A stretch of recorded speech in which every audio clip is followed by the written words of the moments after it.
Welcome to the Live Your Adventure podcast, a place for stories, ideas, and conversations that challenge you to live with intention and create an adventure that's truly your own. Let's go. Hello. We're here for another episode of the Live Your Adventure podcast. This is going to be episode 6, and it's about health being an adventure. I'm here today with my sister. Hello. Yeah, Suzanne. It's been, we see each other fairly often. We do. Good to be here. We'll go a lot of different places in our conversation here today, but let's start off. You're 7 years older. The Yep. big sister. I am. But so you might be able to tell some stuff people haven't heard before. But let's talk a little bit about growing up and what it was. What was it like? It was pretty crazy. I was a child care provider for many years, from about 12 till when I graduated from high school, taking care of this little guy. He was little back then. And spending a lot of time at home doing things together and feeding him and helping him with his multiplication tables. And we had some fun adventures going across the street to pick blueberries and going down to the pond, and lots. Okay. So no serious intel for anyone there. I'm going to be good. Okay, I appreciate that.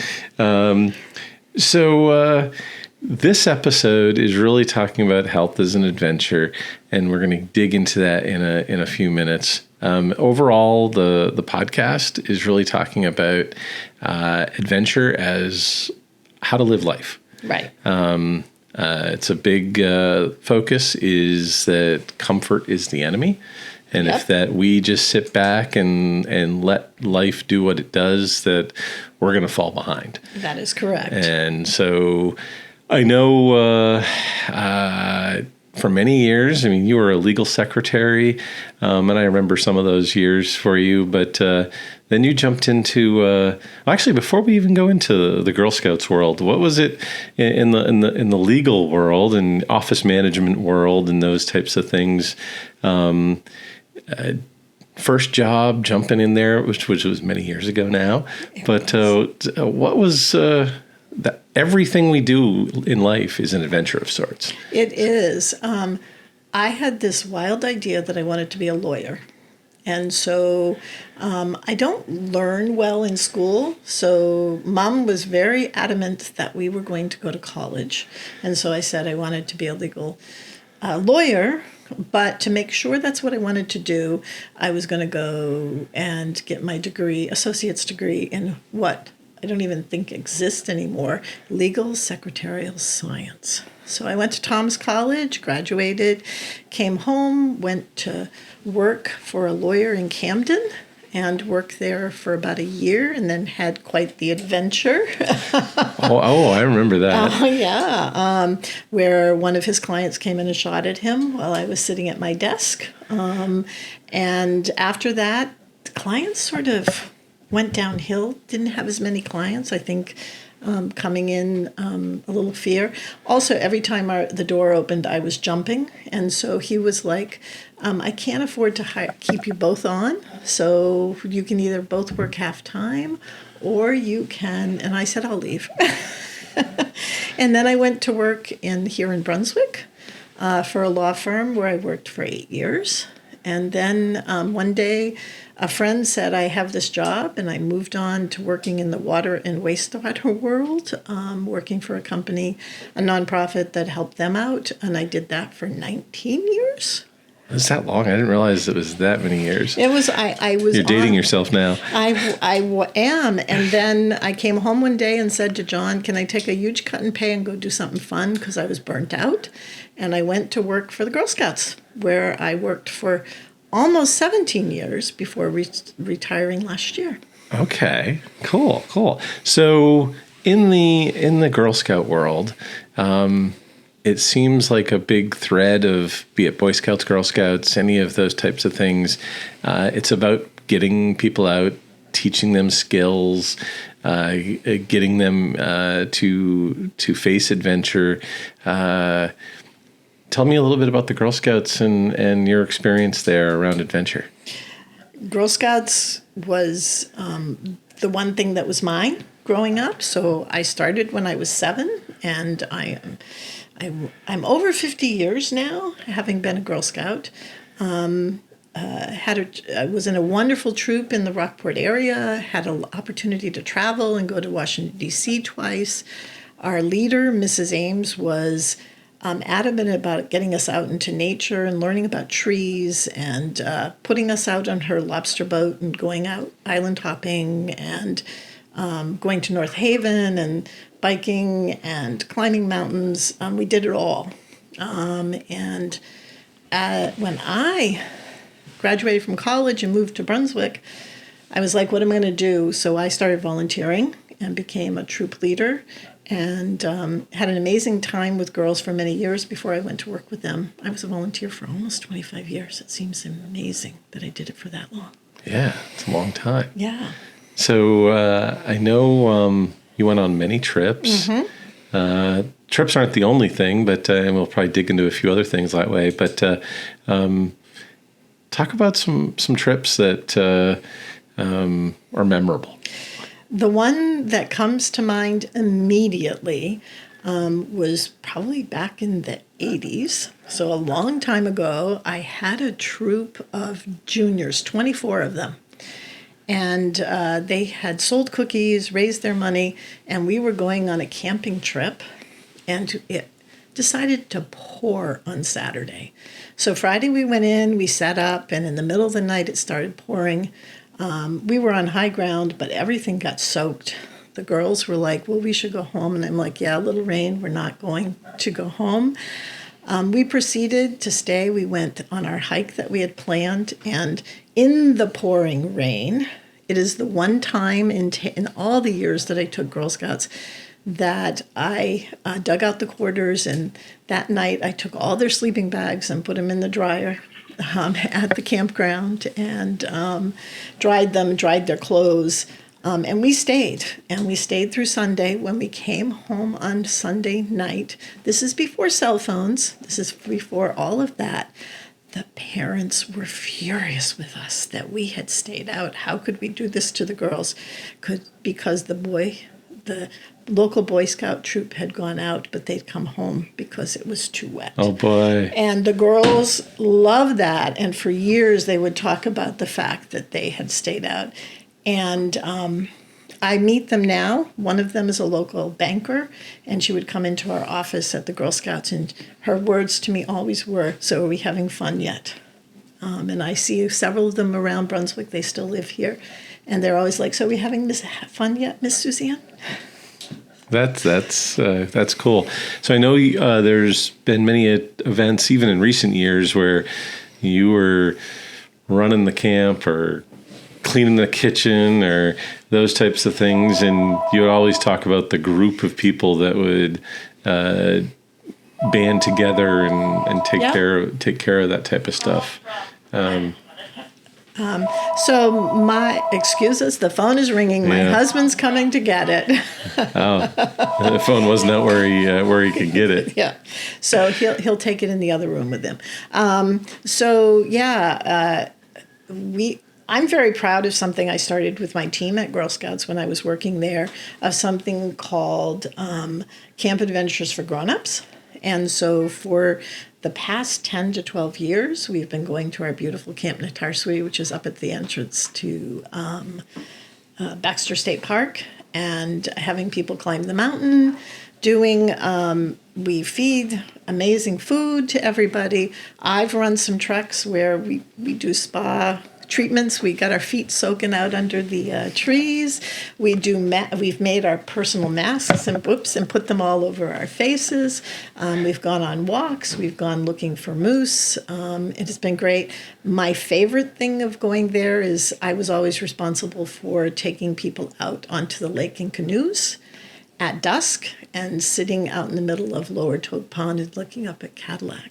It's just my favorite thing to do. That's cool. Yep. That's cool. Give us one more. Adventure from the Girl Scout times. Just a memorable, or a scary, or a risky, or. So one of the things that Girl Scouts have to do is, if they want to take leaders want to take their girls camping, they have to take something called troop camp training. Okay. So one time we were at what we called advanced troop camp training. So these people had already done the original, and they've coming to get a few more skills. And so we had a outhouse that we told people to make sure that they put the toilet paper back in the can and put the cover on the can. So we're sitting, and all of a sudden we heard this horrible scream, and someone had forgot to put the cover on the can, and when she reached in, a mouse ran across. And so for years, this volunteer has laughed about that. But we had, that particular trip, we talked to an owl at night, and it talked back. We went on a night canoe trip, which was just amazing out in the water in our camp in Reedfield. And we cooked some amazing food. Cool. So I don't remember how many years it was ago now, but I knew at one point you had talked about dealing with some health issues, dealing with having a hard time getting in and out of things. And we were up north, and that's when I really realized it the most. It was probably many years into it. I was like, oh boy, I've got to have a stool to help my sister get into my truck, which wasn't low. But you were a trooper, and you weren't going to slow down, and you were going to get through it. But before we dig into how you deal with it all and everything, what was it that you were dealing with?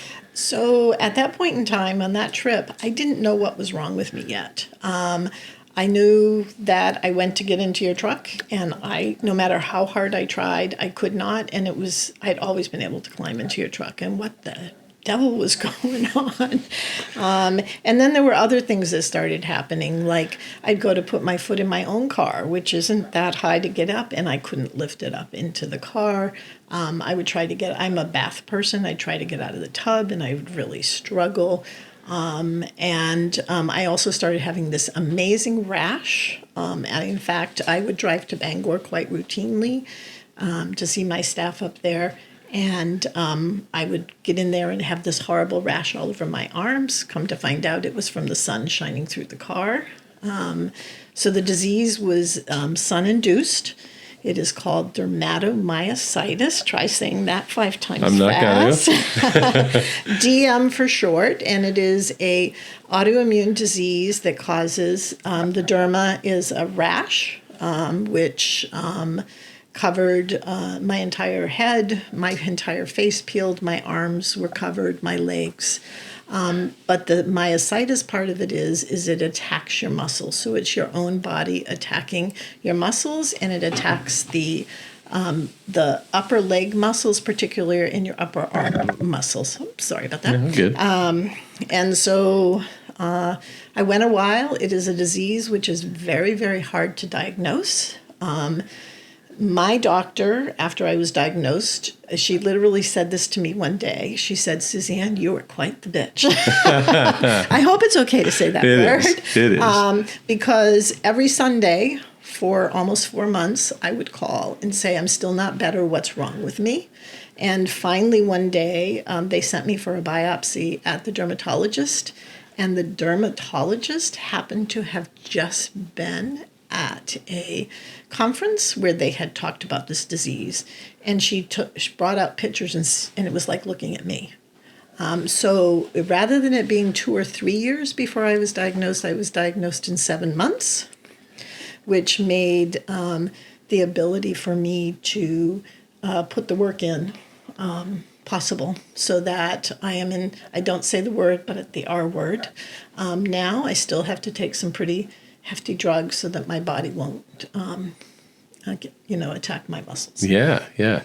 So one of the things I've always taught my boys is to advocate for themselves.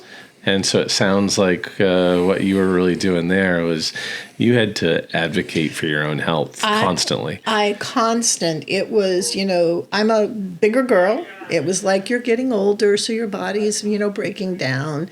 The year before, I had walked 60 miles in the Susan G. Komen walk in San Diego. And I was like, how can I go from being able to walk 60 miles to not being able to lift my leg up into the car or turn over in bed, or when it was at its worst, I couldn't stand up from a chair that didn't have arms on it. Wow. So what would you give for advice for anybody that they have something going on, they don't know what's happening? What would your advice to them be? You've got to advocate for yourself. You've got to push when people try to tell you, no, it's this or that. You have to really, really advocate for yourself. And then when you do find out, I also then had to continue to advocate because they were like, well, we aren't quite so sure how damaged your muscles is. It could hurt them worse. I want PT. Well, maybe we should wait a while. No, I want PT now because if I don't start using these muscles, they're going to atrophy. They'd already atrophied a lot. And then I had to educate the physical therapist because they'd never heard of the disease. And it was quite one day they put me on this mat, the physical therapist, they had 2 of them. And then they walked and said, let's go over to the bike, and walked off and expected me to stand up from this mat, which I could not do. It was quite embarrassing for them because I just sat there and looked at them like, what, guys, I can't get up. That's why there's 2 of you. And then also put the time in for yourself. I still remember when I started feeling better at work one day, somebody said, you're all better. And I'm like, yeah, no, but I didn't say that to her. I was like, okay, then I'm doing a really good job because they think I'm all better and there's nothing wrong with me. And I, to this day, will get very tired or my muscles will hurt. But, you keep on keeping on. And that's, I think the biggest thing is you can't give up. You got to keep pushing hard. So we all go through different things in our lives. Most people will say afterwards they learned something about themselves during that time. Whatever. What do you think you learned about yourself over those years? I knew beforehand, but I didn't know how. But I'm very stubborn, and there was not a disease that was going to hold me back. I was going to push through. I didn't know what life was going to look like. I've been pretty lucky, but I might not have been. So how was I going to do? One of the things is the doctor, John and I had a trip planned to Florida right after I got diagnosed, and the doctor was like, you shouldn't go. And I was like, I've already paid for this trip. So we went. We had to change it up a bit in what we did and how we did it so that I could make it happen. And this is a funny story, is that at the airport, I had just a few minutes between a flight, and I'm trying to run through this airport, and I'm struggling, and I had to go to the bathroom. And I went in, and the handicapped toilet was busy, and I sat down and 20 minutes later, John was about ready to send somebody in because I literally could not stand up. And I had to figure out a way to maneuver myself, and I did it. But I was like, I will never go into a bathroom again without going to the handicapped toilet. And then, people stare at you because you look fine, and why are you doing this? Interesting. So you kind of touched on it there, but you had to find balance. Mm-hmm. Balance between what you wanted to do, balance between what your body was saying. What was, and you already were saying that you were stubborn and you wanted to push through for the ultimate, but how did you find that balance? Oh, it was hard. It was hard. It was, there were some tears. There were some days where I might have thrown a book across the floor. I might have said some not so nice things to my husband, and God bless him for sticking with me through it, pulling me up.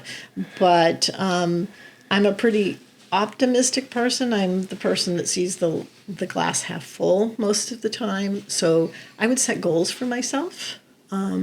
And I think that's what helped me. If I could do this, then can I do this next? And can I do this next? So another way of asking almost a similar thing, but what did adventure look like during the hardest of those years? And you had to set goals, so you wanted to accomplish something. And so we talk about adventure as some people, adventure is they're going to go climb Everest. Yeah. And the next person, adventure is I'm going to go for a walk because I just had a heart attack and I need to walk every day. So, I mean, for you, how did you define adventure in those toughest years? So when I first got sick, we used to camp all the time. And that just wasn't something I couldn't get off the ground in a sleeping bag. So we bought a camper, which allowed me to be up. I could get in and out of it. I could do. As years went on and I got a little tireder, we sold the camper and now we still go out, but we rent a cabin so that it makes it easier in doing so that we can still do the things that we love. Cool. So as we work through adversity, health issues in this case, some people it's financial issues, some people it's family commitment. But what would you say to somebody they're choosing comfort more than choosing adventure? What's the if you got a friend that they're like they're choosing comfort instead of adventure, especially as people get older, what would you say to them? Oh, that's a tough one. I think it depends on the person and where they it always are in does. their life. But it would be, you've got to get out there and try. I probably would be inviting them to come with me to go do something. I had people when I was at my worst where my best friend's husband, we still went on trips, and my husband and his wife would go off because we walked too slow. And he would always stay back with me, and he would walk at my pace, which was much slower. And they'd come back and forth, but you gotta include them. I would also say that you have to write down what you think is important to you, set goals, which I did. It was like, the biggest one was, I told you earlier, I was a bath person. Mm-hmm. I went without a bath for almost 2 years.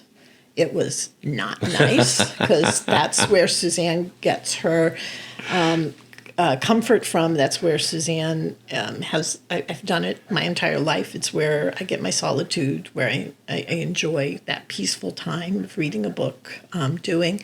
So we created a fake bathtub in our living room. And I could not take a bath until I could get down on the floor in the living room in the dimensions we had set and be able to get up and get off the floor like I was getting out of the tub. Oh, super creative. Yeah. Finding a way. Finding a way. You had to do it. And John was like, you cannot get in that tub until you can get up, because what are you going to do? He's going to call 911 or whatever, and that would have been mortifying. So one of the things that we're doing in this series is for many people where I've got a quote, and I've collected a lot of quotes that tie back to adventure. And it's just what comes to mind is this is a really famous one. People have heard this one many, many times probably. But life is either a daring adventure or nothing. Yep. It's Helen Keller. A lot of people have heard this one, but what comes to mind when you hear that? If I didn't put in the effort and didn't attempt to do what I love to do and enjoy, then I'd be very bored. I can see where depression would set in for people. I'm goal-oriented, so Yeah, that's. Can you say that? Say that quote again. Life is either a daring adventure or nothing. Yeah. If you don't put the effort in, if you don't go out and try, there's no sense. Yeah. Why be here? Absolutely. Yeah. Absolutely. So one of the final questions we're digging in with everybody is talking about what adventure means to them. And you've touched on a lot of it already, but really just however you want to say it. Most of it's going to be at this time of our lives. I know my sense of adventure 20 years ago is different than today, but at this point in your life, today, how do you define adventure? Is going out and doing something that I love to do that is going to push me just a little bit. John and I are planning to go on a trip to visit Zachary in August. And the effort I'm putting in, because those of you who do know John and don't, he has some health issues he's dealing with right now. So we're flying first class. Because that's awesome. I'm putting that, I put some money aside so that we could do that, and made sure I got a wheelchair for him in the airports. It's doing that, pushing just that little bit more, because if you don't do a little push, it gets boring. Yeah, I have to have just a little extra. So the little catchphrase that we're using around adventure is you first have to define it, then you pursue it, and then you live it. Yep. And that's kind of our key catchphrase for the podcast series. So you're going in August. We're going out in June. Yeah. So we'll be out in that same area, Montana, everything. We're doing the big get in the truck and drive, and we'll be doing a lot of remote camping. Just bought the bear spray. Okay. Some areas, one area we wanted to go, they don't allow any soft side tents. Oh, okay. And so I looked everywhere, and our tent I said, it's 7 feet off the ground before you get to my tent. And the guy's like, no. Nope. It was the most succinct answer. And so that night we'll be staying in a hotel. Yep. Overall, it looks like it's going to be a great trip. And I know you'll have a great trip. We'll have a great host when we're out there. We will. No, we're super excited. John has been to Yellowstone before. I have not. So that's going to be super exciting to go there. And then John and I are going to head over to the Badlands and Rapid City and Mount Rushmore, because he's never been there, for the second half of our trip. And then catch up with old friends. I have a good friend who lives in Sioux Falls. So cool. She's going to come out and visit, which will be exciting. Nice. I know for me, last year I bucketed the 49th of 50 states with Alaska. Got one more, Hawaii, to do at some point. That's the last one I have too. Oh wow! We should plan Hawaii. Okay. We gotta plan That'll work well. We'll do something to Hawaii that way. We're already planning our various adventures for this year, various ventures for 2027 even. Do you have any future adventures you're planning? We do. We actually have 4 trips planned this year. Nice. We are to celebrate my birthday, which is this coming Coming up quick. The following week, we are going to a place we love in New Hampshire. And we're going to, this one, it's all comfort. They got the jacuzzi tub in the room, all of that. And then in May, we have this wonderful little cabin that's right on the river across from Calais. In St. Stephen's,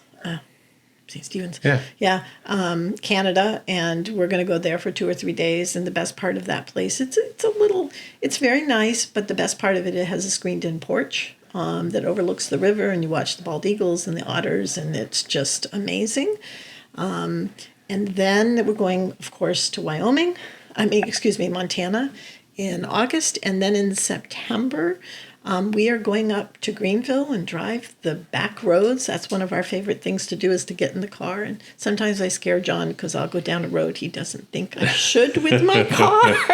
But it's gotten us everywhere so far. And we are staying at one of the, we found it last year and we're going back again this year, one of the oldest hunting camps that's still in existence. And they do the American plan. So you pay by the person and you get your lodging, all your meals.